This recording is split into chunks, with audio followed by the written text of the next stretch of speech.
지난 신년 초에 이어서 코로나 신규 확진자 수가 반년 만에 다시 1000명대를 넘어섰습니다.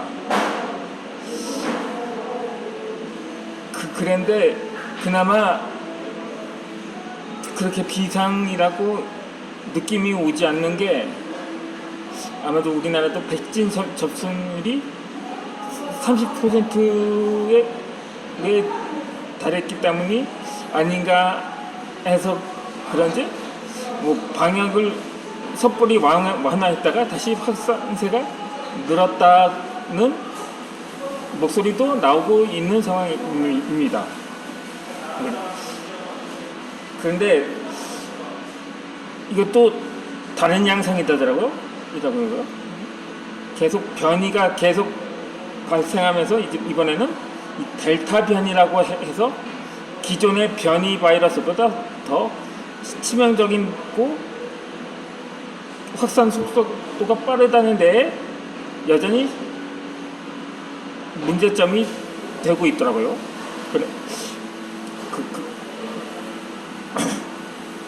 그렇다면 이거 백신이 통하지 않는 것 아니냐고 말할 수도 있을 것입니다. 그런데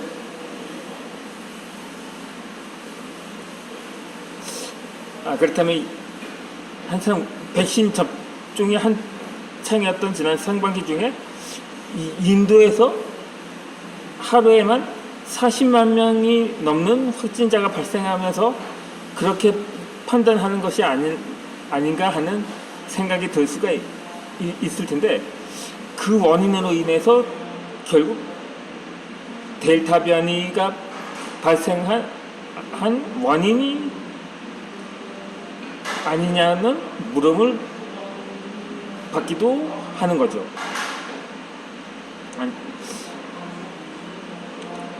그런데 이 델타 변이는 그런대로 백신의 효과가 있지만 뒤이어 발생한 이 플러스 변이는 일부 백신도 통하지 않는다는 실험 결과가 있었다고 하더라고요. 그런데 또 뒤이어서 발생한 린다 변이는 더 치명적이고 백신도 대부분 안 통한다고 하더라고요. 만약에 그렇게 된다면 일부 국가에서는 플러스 변이가 발생했다고도 하는데 아직 델타 변이만큼은 확산된 세는 아니지만 이 조만간 가능성도 배제하지 않는다는 거죠. 그런데 그러다 보니까는 만약에 모든 백신이 안 통하는 변이 바이러스가 창궐을 하게 될 경우 그야말로 전면 봉쇄보다도 더 강력한 방역 조치가 불가피하다는 전망이 팽배한 실정이기도 합니다. 그러니까 방역 단계, 그러니까 거리두기 단계별로 정하면 1단계, 2단계, 3단계는 아직까지 우리나라는 1.5단계에서 2.5단계까지 합해서 총 5단계로 책정을 한 바 있습니다만, 흔히 붕세라고도 말할 수 있는 3단계까지는 가지 않았는데, 만약에 3단계, 그런데 일부 유럽 국가에서는 이 3단계를 훨씬 넘는 이 전면 봉쇄까지 취했다고 하지만 여전히 확산세가 꺾이지 않음을 볼 수가 있는 거죠. 그러니까 한참 우리나라가 지난 연말에 1000명을 넘어섰을 때 이재명 도지사가 말한 것처럼 이거 3단계는 전면 봉쇄가 아닌 부분 봉쇄라고 한 바 있는데, 그에도 확산세를 꺾지 못하면 전면 봉쇄로 갈 수도 있다고 발언한 바 있었거든요. 다행히 그 정도까지는 가진 않았는데, 만에 하나 림다인지 머시기인지 기존의 모든 백신도 통하지 않는 변이 바이러스가 창궐을 하게 된다면 정말 전면 봉쇄보다 더 강력한 방역 조치를 취할 수밖에 없게 되는 거죠. 그렇게 되면 기존의 마스크보다도 더 두꺼운 마스크를 착용하고, 실내는 물론 집안에서도 마스크를 착용하고 있어야 되고, 심지어는 잠잘 때도 마스크를 착용해야 하는 상황이 발생하지 않을까 하는 우려가 되기도 하는 거죠. 그러니까 거의 지금의 북한 수준의 방역 조치를 취할 수도 있다는 경고인 거죠. 이 말이 나와서 말인데, 지금 한창 델타 변이 바이러스가 확산세거든요. 지금 100개국이 넘었다고 하더라고요.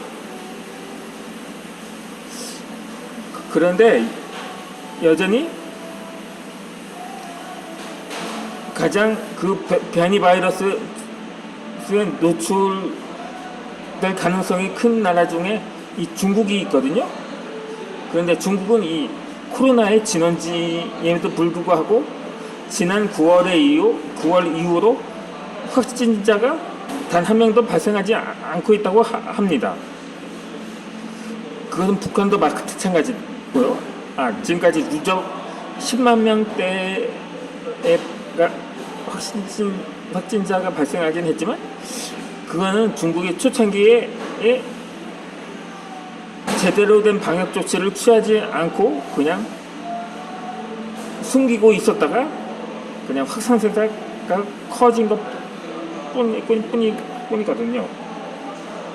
그러다 보니까 지금 뭐 델타 변이라고 하니까 그 코로나 진원지가 인도로 향하고 있는 분위기도 없진 않습니다.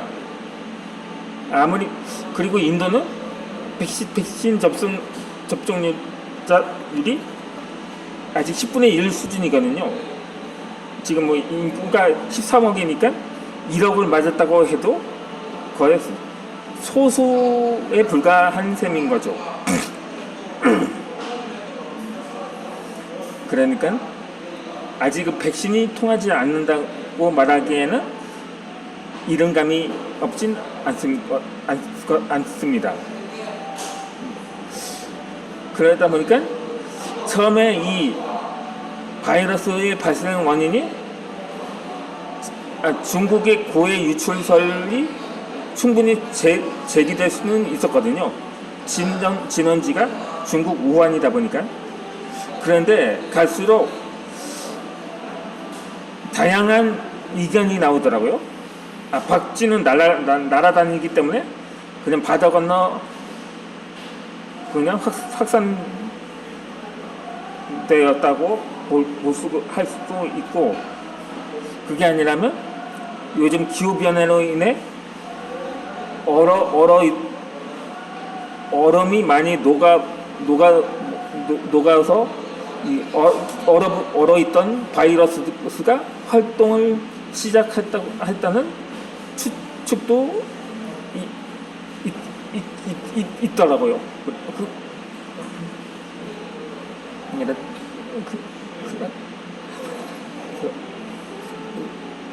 그래도 북한은 중국에 가장 가깝다 못해서 거의 국경에 접한 나라들은 완전히 코로나가 휩쓸고 지나갔다고 해도 과언은 아니거든요.